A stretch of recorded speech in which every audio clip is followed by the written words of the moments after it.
Welcome to All Pro Football Data. My name is Jim Coburn. In today's episode, we're talking about Braden Fiske, defensive tackle out of Florida State. We're going to be looking at him based on his data profile and other statistical factors. Fiske was second team All ACC in 2023 and second team All MAC in 2022. So he's a pretty impressive defensive tackle prospect with some concerns based on his data profiles, but let's get to them. So first off, defensive market share scores. If you're new to the channel, new to the stuff that I do, you can pause the video real quick to kind of learn about the process to getting these scores.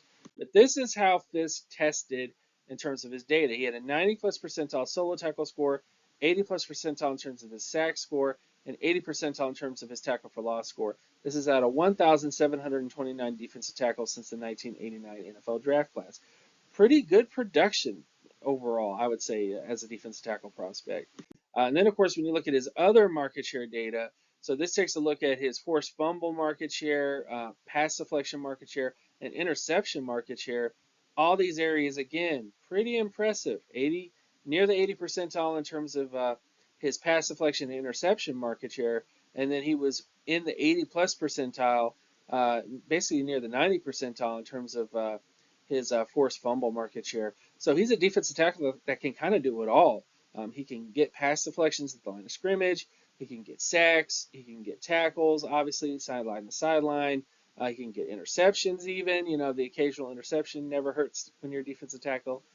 So he has a lot of great overall production. Now, the only problem with him is when you do his adjusted production scores. So adjusted production takes a look at his strength of schedule, strength of team, and his age as a prospect. And when you take a look at those things, he did not test well in terms of his age. He's 6th percentile in terms of his age coming out of 1,729 defensive tackles since 1989. Those are not good numbers. Now, his MSA rating is 84 percentile. His pass rating is 89 percentile, which are good numbers for him overall.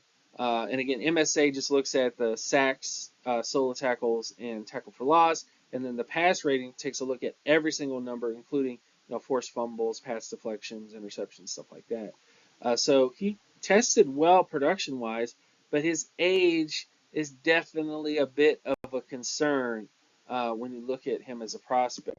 Now, these are the defensive tackles that tested similar to him based on all of his production traits. Guys like Glenn Dorsey, Henry Anderson, Fred Robbins. It's kind of a high-end kind of guy for him. C.J. Brewer would be similar in terms of age. Henry Anderson would be similar in terms of his age.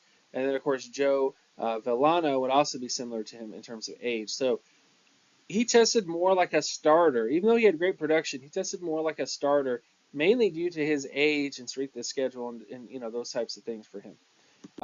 Now, in terms of him as an outlook, I would say Braden Fiske profiles as a backup to starter long term. I think athleticism will play a huge role in whether he hits starter outcomes or not.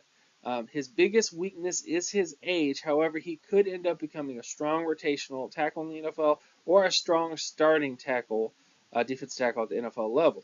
So I say all this to say that, again, he is very productive in terms of his overall statistics.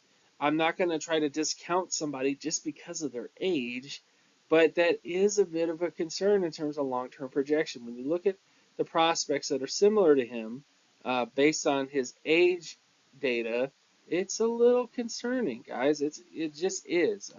So that is how I would project him. I think there is that risk about his age, but he definitely was a very productive defensive tackle prospect. So with all this stuff out of the way, thank you guys for watching. My name is Jim Coburn, also known as Geometrics. You can check out my other work at Geometrics on Twitter, or X as it's known now. You can also check out my Patreon page at patreon.com/jcoburn. And I will see you guys in the next video. Peace. Peace.